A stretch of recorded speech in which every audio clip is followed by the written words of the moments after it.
పిత పుత్ర పవిత్రాత్మ నామమున ఆమేన్. క్రీస్తు ప్రభునందు ప్రియ మిత్రులారా, ఈరోజు మనము తపస్కాలంలోని 5వ ఆదివారంలో అడుగుడుతూ ఉన్నాము.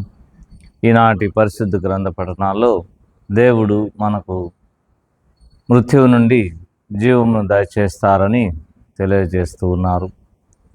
యేసు ప్రభువే చెప్పారు, నేనే సత్యం, మార్గం, జీవమని. ఆ ప్రభు దగ్గరే మనందరి జీవితము దాగి ఉంది. ఆ ప్రభువులోనే మనం జీవించగలుగుతాము, ఆనందించగలుగుతాము, ఎల్లప్పుడూ దేవుని బిడ్డగా ఆనందించగలుగుతాము. మరి ఈరోజు సువిశేషంలో మనం చూసినట్లయితే మరణించిన లాజరును సజీవంగా లేపి యేసు ప్రభు పునరుత్థానాన్ని ప్రకటిస్తూ ఉన్నారు. మనందరి జీవితాల్లో కూడా మనం ఎప్పుడు కూడా జీవించాలని కోరుకుంటున్నాం. ఎందుకంటే దేవుడు సజీవుడైన దేవుడు, ఎల్లప్పుడూ జీవించే దేవుడు.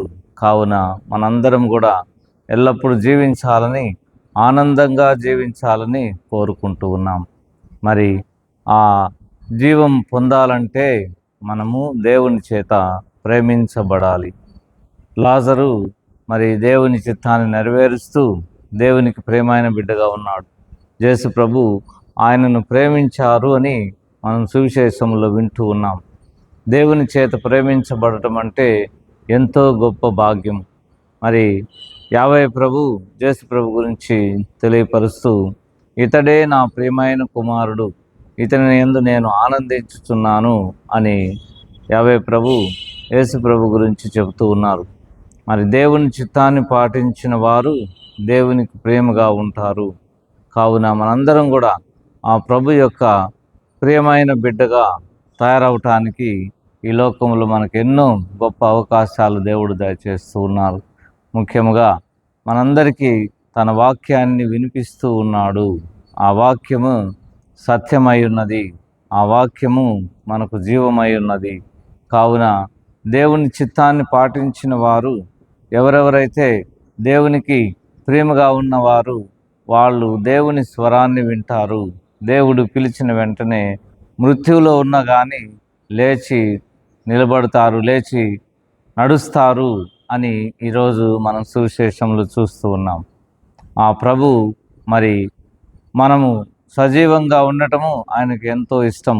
అనేక సందర్భాల్లో దావీదు కుమారా, యేసు ప్రభువా, మమ్ము కరుణించము, మాకు చూపు దయచేయము, మాకు స్వస్థత దయచేయము అని వేడుకున్నప్పుడు, మీరు స్వస్థపడుట నాకు ఇష్టమే అని అనేక సందర్భాల్లో ఆ మాట పలికి స్వస్థతను దయచేశాడు, సజీవంగా లేపి నడిపించారు. కాబట్టి మనలో ఎవరు కూడా నాశనం అవటం కానీ, మరణం చెందటం కానీ దేవునికి ఇష్టం లేదు.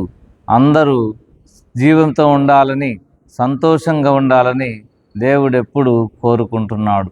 అందుకనే మరి ప్రవక్తలను మరి అనేక మంది నాయకులను పంపించి వెలుగు మార్గంలో నడిచే విధంగా యేసు ప్రభు, ఆ తండ్రి దేవుడు మన పట్ల ప్రేమ కలిగి ఉన్నారు. కావున మనము ఈ లోకంలో జీవించే కొద్ది నాళ్ళు దేవుని మాటను ఆలకించి జీవించాలి, వెలుగు మార్గంలో జీవించాలి, ప్రేమ మార్గంలో జీవించాలి. కానీ మనకు ఈ లోకంలో జీవించేటప్పుడు సైతాను శోధనలు వస్తూ ఉన్నాయి. మరి దుర్మార్గంలోకి వెళ్ళే అవకాశాలు ఉన్నాయి. మరణం వైపు ప్రయాణం చేసే అనేక సందర్భాలు మనకు ఎదురవుతూ ఉన్నాయి. కానీ మనము దేవుని బిడ్డలుగా ఆ దేవుని వాక్యమును, దేవుని స్వరమును ఆలకించి దేవుని చెంతకు రావాలి. ఈరోజు లాజరు సమాధి నుండి లేచి నడిచాడు. ఆయన మరి సమాధిలో ఉంచబడి 4 దినములైనప్పటికీ, మరి మామూలుగా అయితే ఆ 4 రోజుల్లో సమాధిలో ఉన్న శరీరము కుళ్ళిపోతూ ఉంది, దుర్గంధం వస్తుంది. కానీ ప్రభు స్వరం వినగానే ఆ దుర్గంధం అంతా వెళ్ళిపోయి దేవుని జీవంతో నింపబడి మరి లాజరు లేచి నడుస్తూ ఉన్నాడు.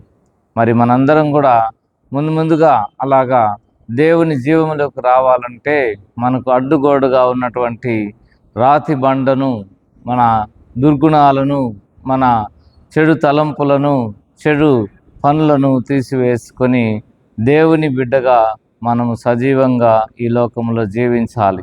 ప్రతినిత్యము ఆ దేవుడు మనతో మాట్లాడుతున్నాడు. ఆ ప్రియమైన స్వరాన్ని ఆలకించి ఆ ప్రియమైన దేవుని బిడ్డగా జీవించటానికి మనము ప్రయత్నం చేయాలి. అప్పుడే ఈ లోకంలో మనం ఇతరులకు మార్గదర్శకులమవుతాము, మార్గం చూపిన వాళ్ళమవుతాము.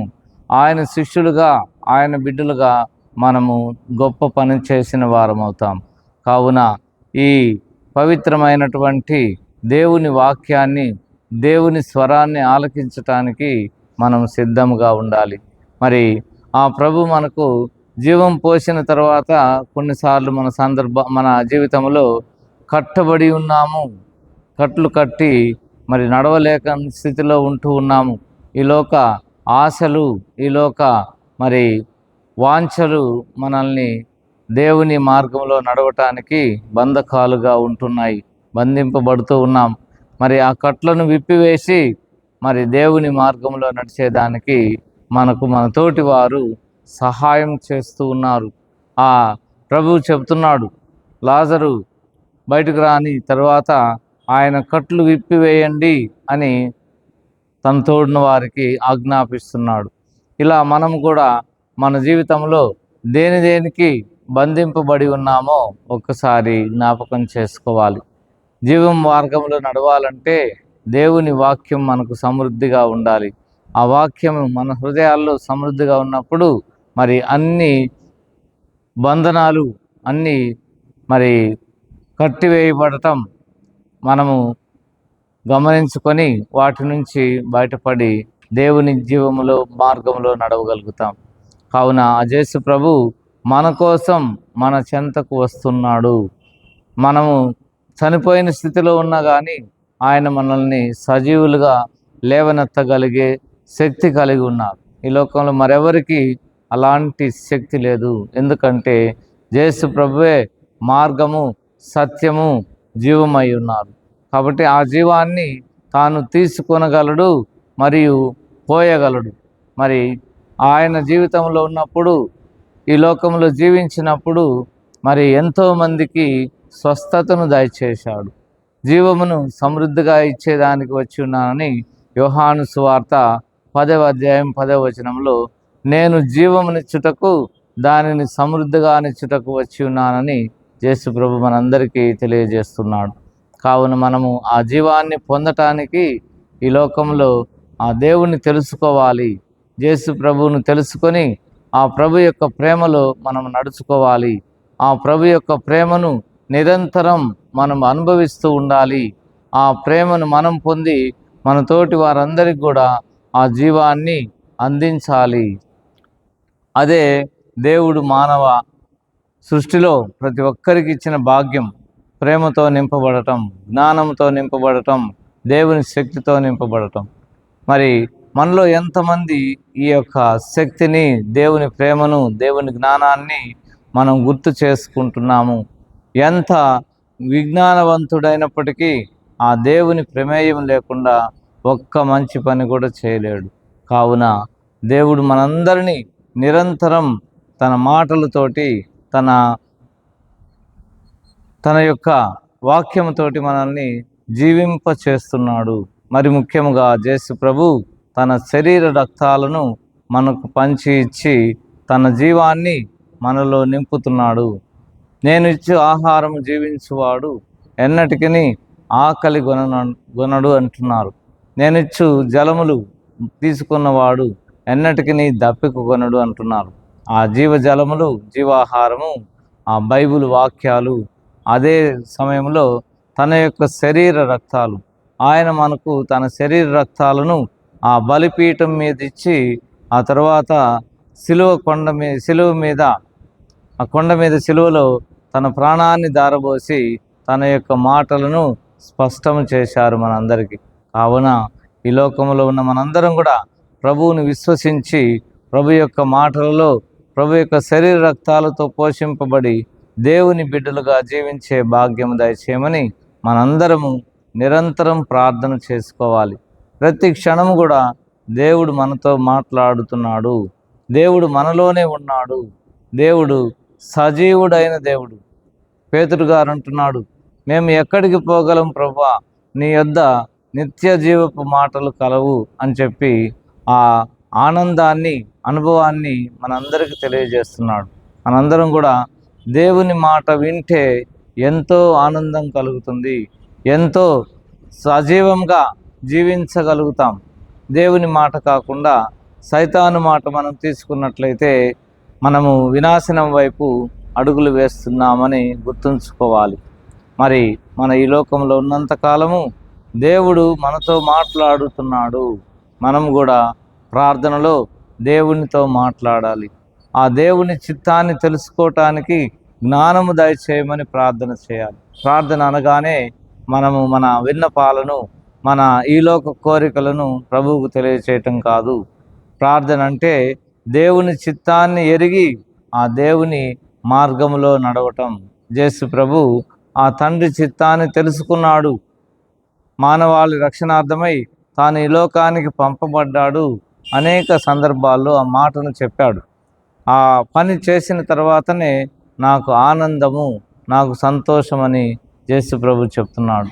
కావున మనందరం కూడా ఈ లోకంలో మన ఇష్టానుసారము కాకుండా దేవుని చిత్తానుసారం జీవించే ఆ జ్ఞానమును, బలమును మనకు దయచేయమని ప్రార్థన చేసుకోవాలి. దేవుని చిత్తం పాటించటం అంటే మామూలు జీవితం కాదు, చాలా ఉన్నతమైన జీవితము, చాలా భక్తివంతమైన జీవితము, శ్రద్ధతో కూడుకున్న జీవితం. కావున ఈ పవిత్రమైనటువంటి 5వ ఆదివారంలో మనము విన్న దేవుని వాక్యము మనం నడిపించాలని, జీవం వైపు నడిపించాలని మనందరం ప్రార్థన చేసుకుందాం. మన పూర్వీకులు ఈ విధంగా ప్రార్థన చేసేవారు. అసతోమ సద్గమయ, తమసోమ జ్యోతిర్గమయ, మృత్యోర్మ అమృతంగమయ అన్న ఆ ప్రార్థన యేసు ప్రభువులో మనకు నెరవేరుతుంది.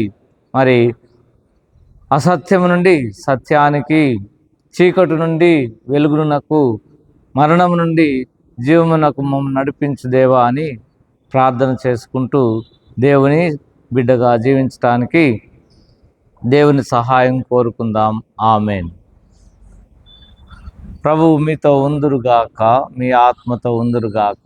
సర్వశక్తి గల సర్వేశ్వరుడు పిత, పుత్ర, పవిత్ర ఆత్మ నామమున ఆశీర్వదించి కాచి కాపాడుదురుగాక. ఆమేన్.